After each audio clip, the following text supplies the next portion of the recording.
अब तो सारी सरकारें दंगों में शामिल हैं। आप देखिए पत्थरबाजी में पुलिस शामिल होती है। वो चाहते हैं देश का संविधान खत्म हो जाए, ये चाहते हैं मनुस्मृति लागू हो जाए, ये चाहते हैं हिंदू राष्ट्र बन जाए। दुनिया के जो जेनोसाइड एक्सपर्ट, उन्होंने जनवरी में ये प्रेडिक्शन किया था कि हिंदुस्तान में कभी भी मुसलमानों के खिलाफ नरसंहार हो सकता है। भारत आग के यानी बर्बादी के दहाने पर खड़ा है। पूरा जो हिंदुस्तान है वो भगवा में हो जाए।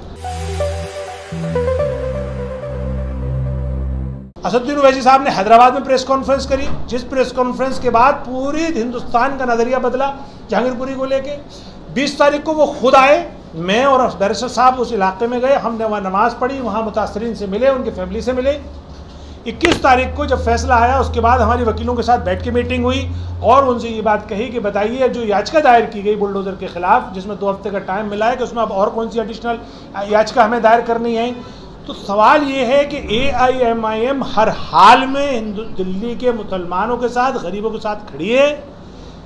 न सिर्फ लीगली खड़ी है या मोरली खड़ी है, वो सोशली भी खड़ी है, पॉलिटिकली भी खड़ी है। और जब भी जैसी ज़रूरत पड़ेगी तो MIM उसके साथ खड़ी रहेगी।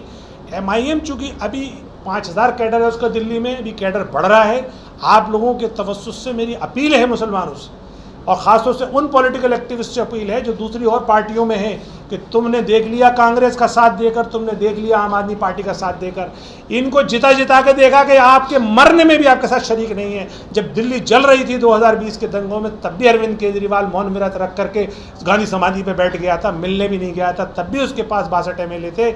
आज भी 62 MLA हैं, उसे ये नसीब नहीं हुए, 5 मुस्लिम MLA को ये नसीब नहीं हुआ कि वो जहांगीरपुरी चले जाते।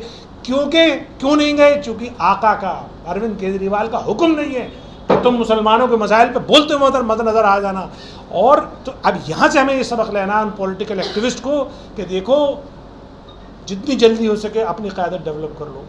MIM आपके दर पे है।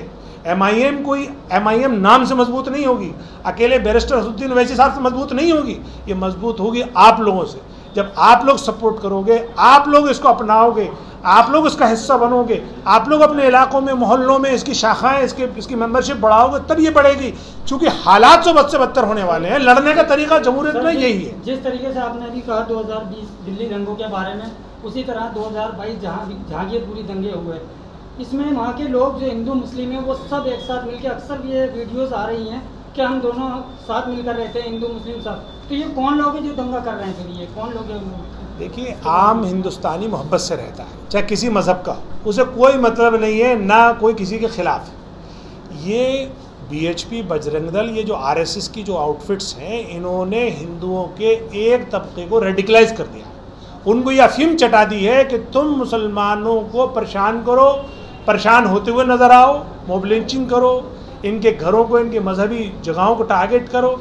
इससे उनको सियासी फ़ायदा ये होता है कि उनको हिंदू राष्ट्र बनाने में रास्ता आसान होता है। वो चाहते हैं देश का संविधान ख़त्म हो जाए, जिसे बड़ी मेहनत से बाबा भीमराव अम्बेडकर ने बनाया, जो संविधान हर छोटे बड़े को बराबर का इख्तियार देता है। ये चाहते हैं मनुस्मृति लागू हो जाए, ये चाहते हैं हिंदू राष्ट्र बन जाए। हिंदू राष्ट्र से जो छोटे बड़े का फ़र्क अभी ख़त्म हो रहा था बाबा साहब भीमराव अम्बेडकर के बनाए हुए संविधान से, ये उसको फ़र्क को रखना चाहते हैं। मनुस्मृति में सिर्फ 4 सवर्ण जातियों को राज करने का अधिकार है, ब्राह्मण, बनिया, ठाकुर और वैश्य, क्षत्रिय। यही इनको बस इनको हक है कि ये आप पे हुकूमत करें, बाकी सब गुलाम हैं। ये लोग मुख से पैदा हुए हैं, बाकी सब जो है वो शूद्र पैरों से पैदा हैं। तो इस पहले भी 2014 से पहले कोई ऐसी घटनाएं होती थी, लेकिन छुटपुट होती थी, लेकिन 2014 के बाद लगातार ये घटनाएं बढ़ती जा रही हैं। तो इस बारे में क्या कहेंगे? देखिए, 2014 से पहले भी मुसलमानों के ख़िलाफ़ अच्छी खासी घटनाएं होती थी, बड़े बड़े दंगे हुए, लेकिन कम से कम एक लेवल की शर्म बाकी थी। ख़ासतौर से सरकारी संस्थाओं में शर्म बाकी थी। पुलिस या अदलिया या कोई और सरकारी महकमा खुल के नहीं आता था। अब तो फुल गुंडियाई पर उतर आए। अब तो सारी सरकारें दंगों में शामिल हैं। आप देखिए पत्थरबाजी में पुलिस शामिल होती है, दिल्ली दंगों में भी पुलिस शामिल थी। अभी जहांगीरपुरी का भी वीडियो आया है, उसमें भी पुलिस पत्थर मार रही है। उसके बाद देखिए MCD ने क्यों कार्रवाई की? आदेश गुप्ता ने ये लेटर लिखा उनको कि ये मुलजिमीन हैं, मुसलमानों के नाम लिख के कि इनके घर ढा दिए जाएँ। MCD 9 बुलडोज़र लेकर आ गई, उनके घर ढा दिए गए।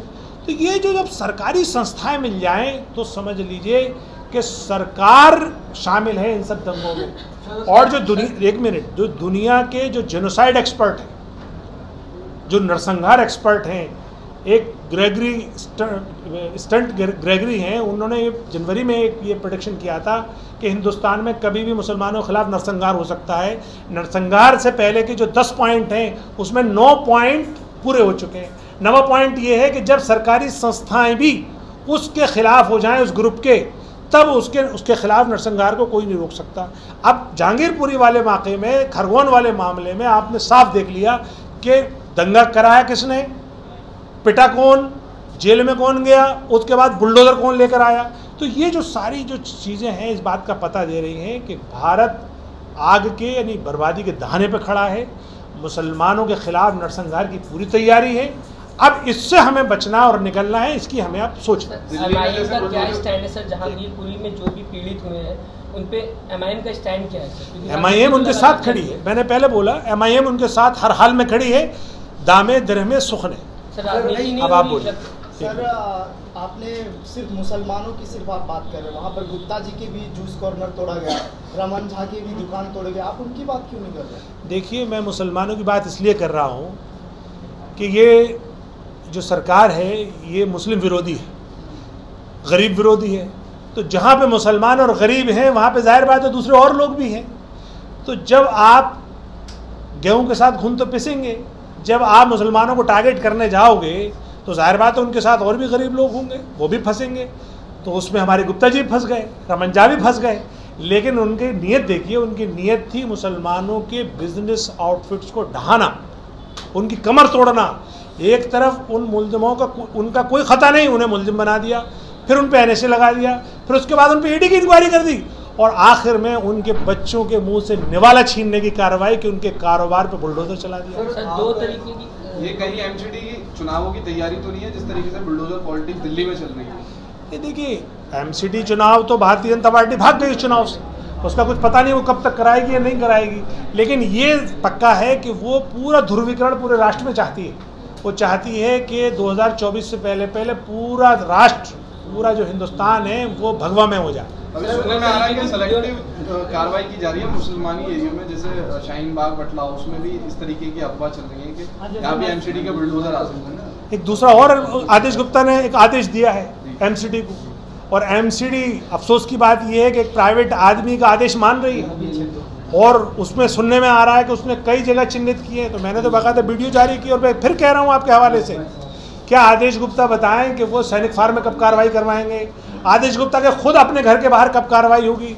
भगीरथ पैलेस, चावड़ी बाजार, करोल बाग और जो पॉश इलाके हैं दिल्ली के, सब जगह अतिक्रमण है, उनके खिलाफ कब कार्रवाई होगी? सर, आप दिल्ली AIM के प्रेसिडेंट हैं, आप अपनी पार्टी के द्वारा और अपने द्वारा देश को और दिल्ली को क्या संदेश देना चाहेंगे? देखिए, मैं ये अपील करना चाहूँगा, मुअद्दबाना दरख्वास्त करना चाहूँगा कि ये बहुत प्यारा मुल्क है, इसको बनाने में हमारे बुज़ुर्गों ने अपना खून पसीना बहाया है। इस मुल्क की दुनिया में भी छवि बहुत इज्जतदार हुआ करती थी 2014 से पहले। आज इन दरिंदों ने इस मुल्क को आग लगा दी, इस मुल्क में नफ़रत की बयार बहा दी। तो मेरी मुअद्दबाना दरख्वास्त ये है कि अपने भाईचारा, अपने मुल्क की बका, इसकी सालमियत के लिए हम लग जाएं। जितनी भी कोशिश हो सके, हमारे जो रिसोर्सेज हैं इसको मुल्क के बचाने में लगा दें। और मेरी जो अक्सरियत तबका है, यानी जो बहुसंख्यक हैं, मेरी उनसे अपील है कि आप अक़लियत को मार के क्या हासिल करो? आप हिंदुस्तान में अनारकी पैदा करके, अराजकता पैदा करके आपको क्या हासिल हो? ये मुल्क बर्बाद हो। इस मुल्क में बड़ा हिस्सा आपका है, संख्या आपकी ज़्यादा है, नुकसान आपका ज़्यादा होगा। मुसलमान तो पहले से परेशान है, पहले भी जो सरकारें रहीं, चाहे वो कांग्रेस रही हो, दूसरी रही हो, उन्होंने भी मुसलमानों का दमन किया है। आज उन्होंने सारे सोशल इंडिकेटर्स पर, सारे इकोनॉमिक इंडिकेटर्स पर मुसलमान बहुत पीछे है, या यूँ कहें ये तो बेचारा पंचर लगाने वाला है, इससे नीचे कहाँ जाएगा? अब नीचे जाने की बारी आपकी है। इसलिए इस मुल्क को बचाना है तो आप अपने भाइयों से मोहब्बत करिए, अक़लियतों का ख्याल रखिए। और हेल्दी डेमोक्रेसी तभी कहलाती है किसी भी मुल्क में जब वो अपनी अक़लियत का, माइनॉरिटी का ख्याल रखती है। माइनॉरिटी में अगर इनसिक्योरिटी आ जाए, माइनॉरिटी अगर इस बात पे ये शिकायत करने लगे कि हमारे खिलाफ नाइंसाफ़ी हो रही है और खुलेआम नाइंसाफ़ी हो रही हो, तो समझ लो कि उस देश की डेमोक्रेसी का जनाजा निकल गया। चैनल को लाइक, शेयर एंड सब्सक्राइब करें और बेल आइकन दबाना ना भूलें।